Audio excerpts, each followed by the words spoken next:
ব্যাস শঙ্খ, আমাকে যা বলো বলো, আমার বাপের বাড়ি নিয়ে একটা কথাও তুমি বলবে না, খবরদার না।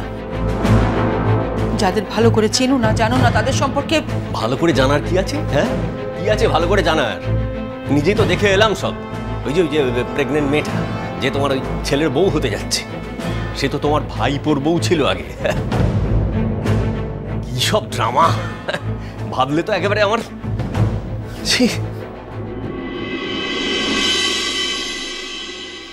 ভাবলে একেবারে। তারপর চুপ করে গেলে কেন বলো? শুধু এইটুকুই শুনলে না শঙ্খ? বাকি আর কোনো কথা তোমার কানে যায়নি? তুমি এটা শুনোনি যে মেয়েটা একটা কলেজের প্রফেসর, আমার বিক্রম একজন ফটোগ্রাফার? এটা শোনোনি? শোনোনি যে তার ছবি পৃথিবীর নানা দেশে লাখ লাখ টাকায় বিক্রি হয়? আর এটাও শোনোনি যে অর্চি নিজে উদ্যোগ নিয়ে ওদের বিয়েটা দিচ্ছে? এই কথাগুলোর একটাও তোমার কানে যায়নি না? খুঁজে খুঁজে শুধু প্রদীপের তলার অন্ধকারটাই পেলে, তার উপরের আলোটুকু খুঁজে পেলে না।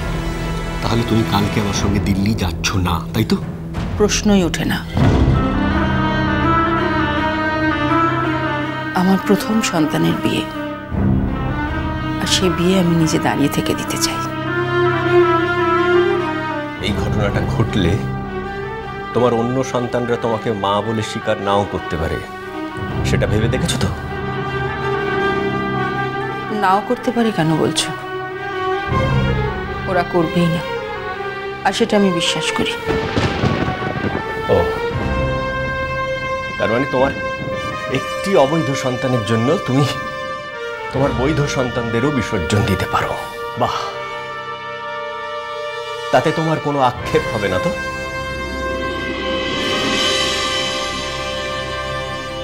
না।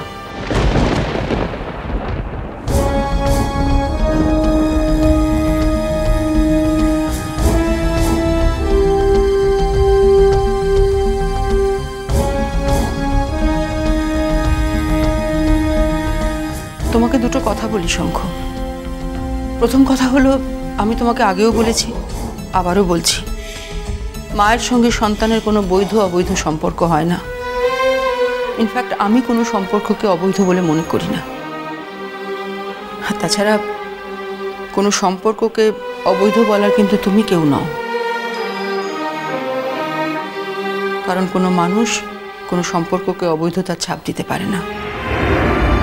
আর দ্বিতীয় কথা হলো, আমার দুই মেয়ের জন্য আমার কোনো আক্ষেপ থাকবে না শঙ্খ।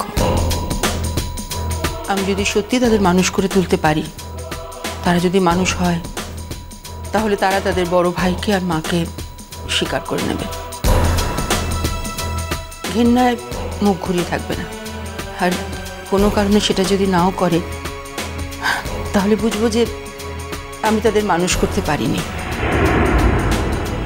আমি এতগুলো বছর তাদের প্রতি আমার সব কর্তব্য পালন করেছি, তাই আমার কোনো আক্ষেপ থাকবে না। কিন্তু যার জন্য কোনো কিছু করিনি। তার মানে কাল তুমি আমার সঙ্গে দিল্লি ফিরছো না, তাই তো? এখনো বুঝতে পারোনি সে কথাটা? ও, আমার ঘরের দরজা তোমার জন্য কিন্তু চিরকালের মতো বন্ধ হয়ে যাবে, জানি। ও, অবশ্য এখন তো আর তাতে তোমার কিছু যায় আসে না। তো একটা কথা মনে রেখো রঞ্জনা,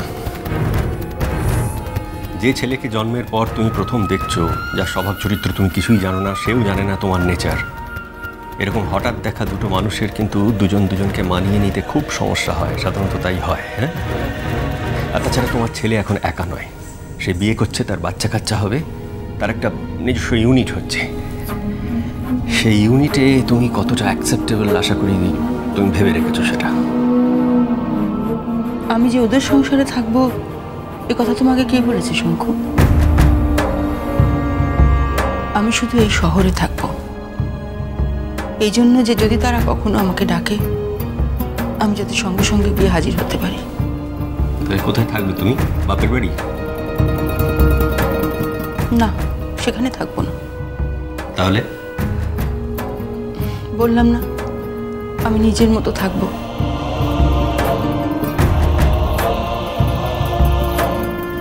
দেখো, আমি কিন্তু তোমাকে কোনো রকম কোনো আর্থিক সাহায্য দিতে পারবো না। ইনফ্যাক্ট কোনো রকম কোনো সম্পর্কই থাকবে না আমাদের। জানি। তাহলে দেখাই যাক না, একটাই তো পেট। এত বড় শহরে একটা পেট চালানোর মতো কিছু করতে পারবো না। ও নিয়ে তুমি ভেবো না শঙ্খ।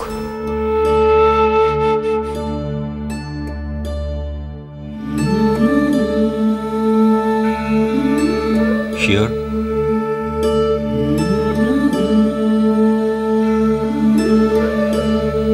শিওর।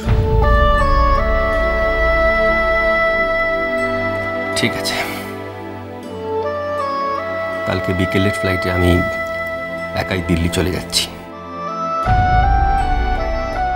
ছেলের বিয়েটা কাটিয়ে যাওয়া কি একেবারে সম্ভব নয় শঙ্খ?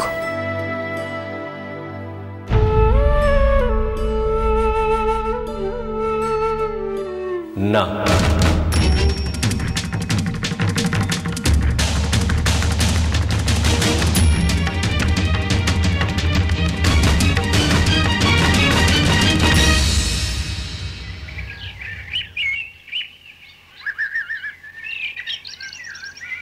বাবা উঠছি।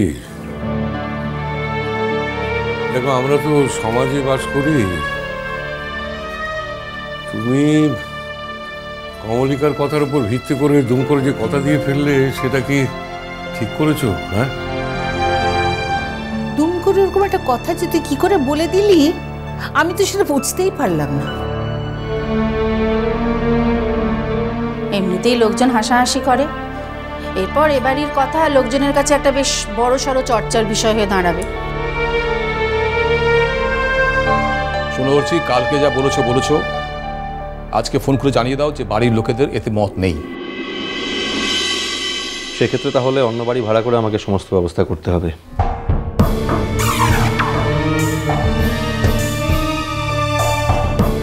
যখন আমি একবার কথা দিয়েছি, আমি সেই কথা থেকে তো আর সরে আসতে পারি না।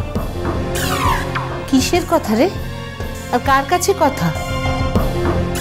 যার সঙ্গে আমাদের সমস্ত রকম সম্পর্ক একেবারে ঝুঁকে বুকে গেছে, কোনো রকম দেখা সাক্ষাৎ কিছুই নেই, তার কাছে কি কথা দেওয়া? হ্যাঁ, আর ও যে শোধ নেবার জন্য কথাগুলো বলছে সেটা তুই বুঝতে পারছিস না? যদি মন শোধ নিতে চায় তাহলে নেবে, তাতে আর এমন কি?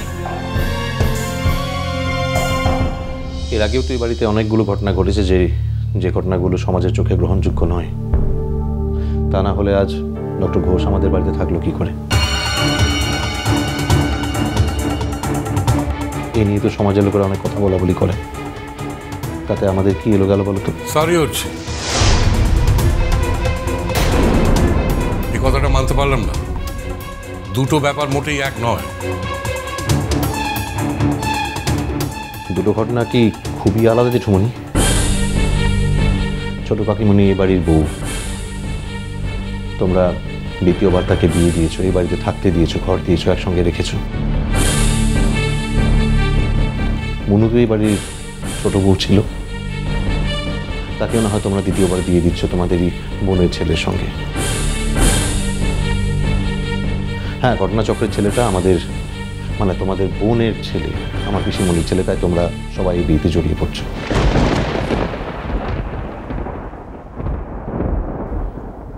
সারা জীবন তো তোমরা নিজের বোনের জন্য কিছু করলে না,